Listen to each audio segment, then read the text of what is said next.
最近一则新闻火了，一个小男孩哭着爬到5楼窗户外，命悬一线，可屋里的家长还在挥着棍子狂敲，嘴里骂得更凶。那孩子无处可逃，绝望之下从5楼跳了下去，命是保住了，但估计浑身骨头都碎了不少。我敢打赌，这事后续高几率会悄无声息，没人追责。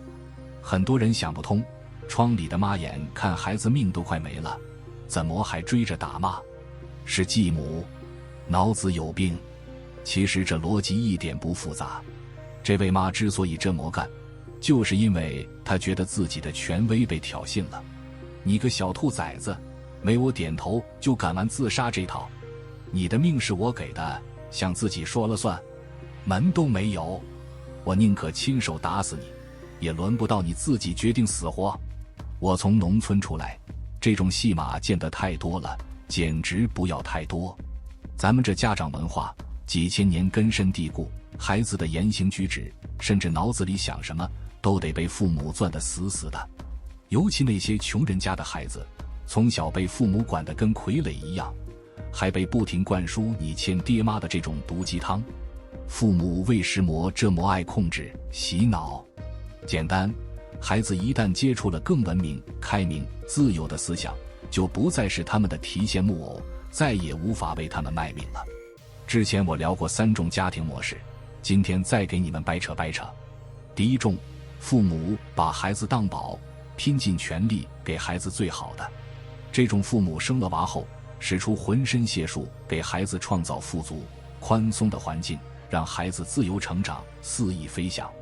他们觉得自己有责任这么干，毕竟没经孩子同意就把人带到世上，亏欠的是他们。这种家庭出来的孩子内心有底气，未来高几率活得敞亮，敢追梦，敢为自己做主。第二种，放养模式，不冷不热。这种父母对孩子基本是放手不管，从小到大物质精神都不缺也不多，管教不严，也不怎么宠。孩子在这种环境下长大，自由度高，但也得自己摸索人生。运气好能闯出一片天，运气差可能平庸一辈子，但至少不会被父母绑得喘不过气。第三种，控制狂，孩子就是他们的奴隶。这种家庭最恶心，从孩子牙牙学语开始，就给灌输亏欠文化。你要孝顺，要听话，要按爹妈的剧本活，不然就是大逆不道。这种孩子长大了，工作了，结婚了，幸福想都别想，因为他们的父母就是人形搅屎棍。你有任何开心的事，任何追求幸福的机会，他们都能给你搅黄。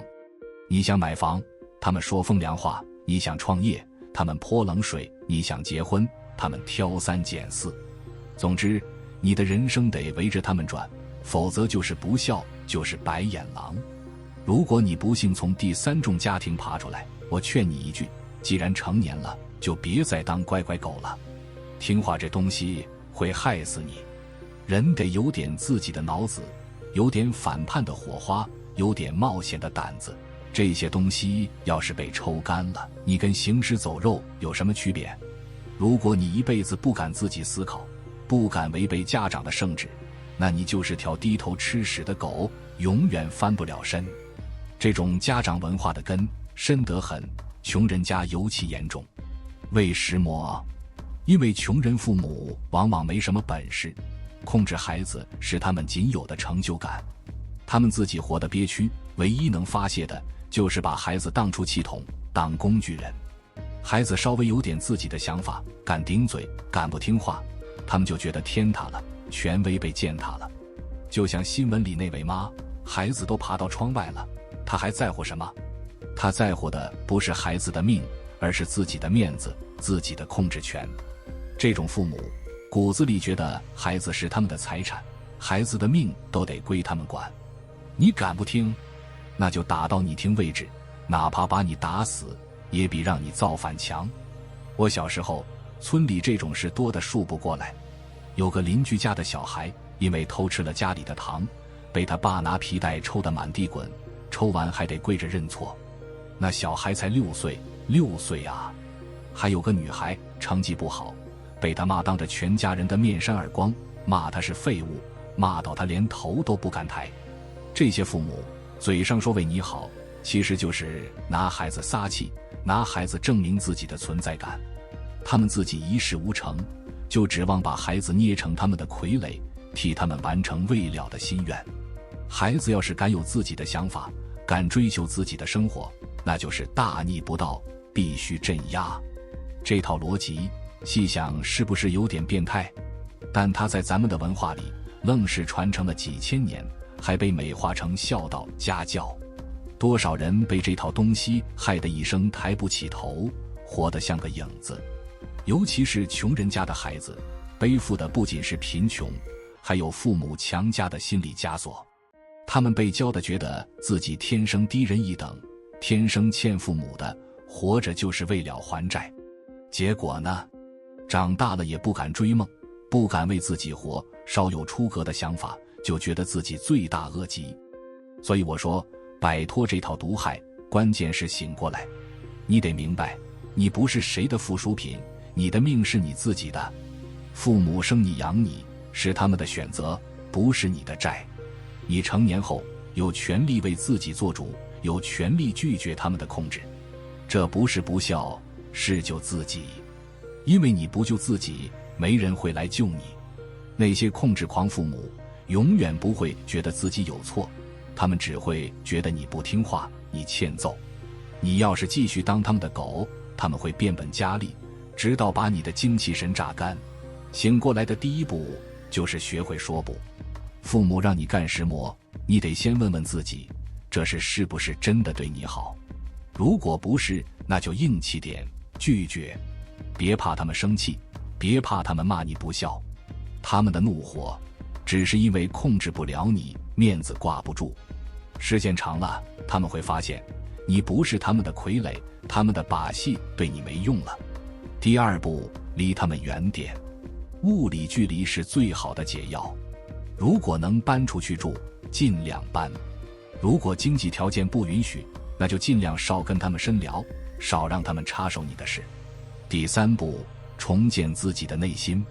你得相信，你配得上更好的生活，配得上自己的梦想。那些听话孝顺的毒鸡汤，统统扔进垃圾桶。你的人生轮不到别人来定义。当然，这条路不好走。反抗家长文化，意味着你要面对巨大的心理压力。你可能会被骂，被孤立，甚至被整个家族指指点点。但你得问自己，你是想活成自己的样子，还是想一辈子当别人的狗？选择前者，你可能会痛一阵子，但你会越来越自由，越来越强大。选择后者，你会舒坦一时，但你会一辈子活在牢笼里，永远低着头。最后，我想说，这世上最可悲的，不是穷，不是苦，而是活了一辈子，却从没为自己活过。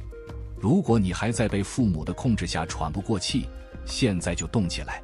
别等了，时间不会等你，自由也不会自己找上门。你得自己去抢，去争，去撕开那张网。只有你站直了，才能看见真正的天。今天先分享到这里，如果对你有帮助，欢迎按赞订阅智慧补丁，超越自我，完善人生。